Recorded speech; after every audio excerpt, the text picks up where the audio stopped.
The fields are turning gold, the light is getting softer. There's a stillness in the afternoons now, even though the sun still burns bright. Welcome to Birdberry Sparks.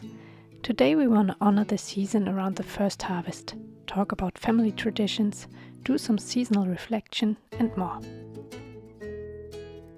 Lammas or Lughnasadh falls roughly halfway between the summer solstice and the autumn equinox. That beautiful in-between moment when summer begins to ripen into something slower, deeper and more golden. Blackberries are ripening on the brambles. The first elderberries are appearing. And in the fields, the wheat and barley hang heavy, ready to harvest. It's such a beautiful time to lean into that shift.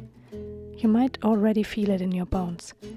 A pull to slow down, to gather, to savor, to rest just a little more, and to look at your own first harvest.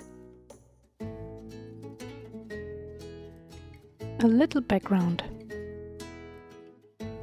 Lammas comes from Old English and literally translates to Lammas. It's also known as Lughnasadh, which is named after the Celtic god Lugh, who's associated with craftsmanship, skill and the sun's strength. But this festival isn't really about the gods, it's about the land, the work and the gratitude. It was a time to bless the first loaves of bread baked from the season's new grain. The first harvest festival has always been about gratitude and gathering. A moment to pause and say the earth is providing. Our work is bearing fruit. Let's come together and celebrate. People feasted, played games and honored both the land and the labor that brought the harvest to life. Bake a wheel of bread. Bread lies at the heart and in the name of Lammas, a symbol of the first harvest, of shared abundance and of everyday magic. This year I'm baking an herb and onion loaf in the shape of a wheel, like the sun or the turning year. It's full of fragrant herbs and sweet golden onions, a warm and grounding way to mark the season. When I bake bread, I often think of my Franconian grandmother and great-aunt. That part of my family lived in a mill by a creek for generations. My great-grandfather was still a miller. Unfortunately, I never got to know him.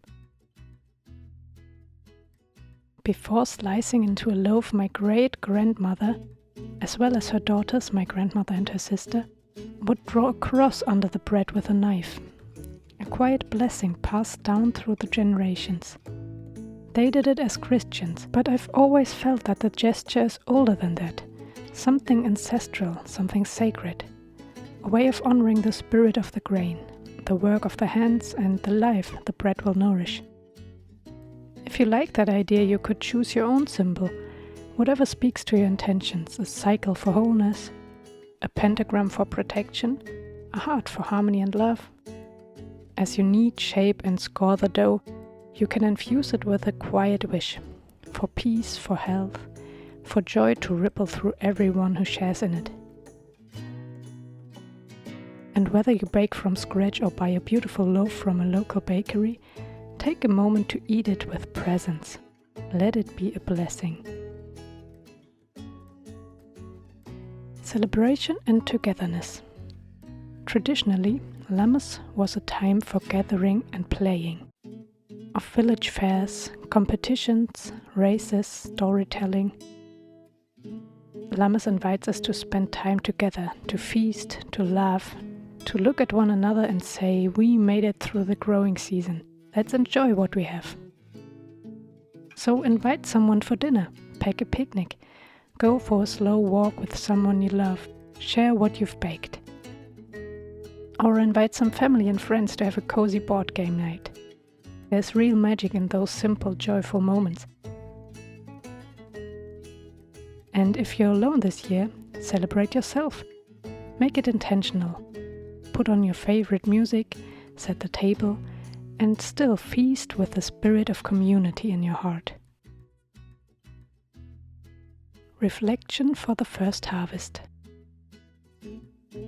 I really like taking a quiet moment to reflect at each turn of the wheel of the year. So here are some seasonal journal prompts you can explore. Number 1. What in your life has come to fruition?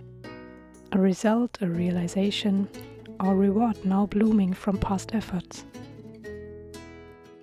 Number 2. What is still growing? What in your life still needs some care, patience, or presence to keep on growing during the next few months? Number 3. What may be hindering your growth? A fear, a pattern, or challenge that could block or slow your path. Number 4. What will help you move forward? A resource, action, or mindset that can support your next steps. If you enjoy working with cards, you can turn these into a Lammas tarot spread. Lay out 4 cards. Number 1, the harvest. What comes to fruition? Number 2, the unripe fruit. What is still growing? Number 3, the weed. What may hinder your growth? Number 4, the tool. What will help you move forward? In the end, take a moment to acknowledge how far you've come. Even if things aren't perfect, even if you wish you were further along, you've worked hard. You've grown. Let yourself feel proud of everything you've done so far to tend your life and your dreams this year.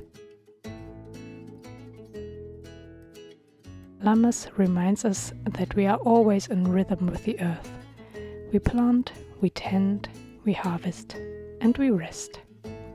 There's such joy in this moment, in the abundance just beginning, in the slowing down, and the golden days ahead. So let yourself feel it. If this video resonated with you, I'd love to hear from you. Do you have any small rituals or gestures for this time of year? Maybe something passed down, like a way of blessing bread, harvesting herbs, or making the season in your own quiet way? Feel free to share in the comments. I'm always curious how others honor these turning points. And if you'd like more videos like this, you're welcome to subscribe and leave a like. However you mark this season, with old traditions or new ones, I hope your harvest is sweet, your rest is nourishing, and the golden days ahead bring you light, warmth, and quiet joy.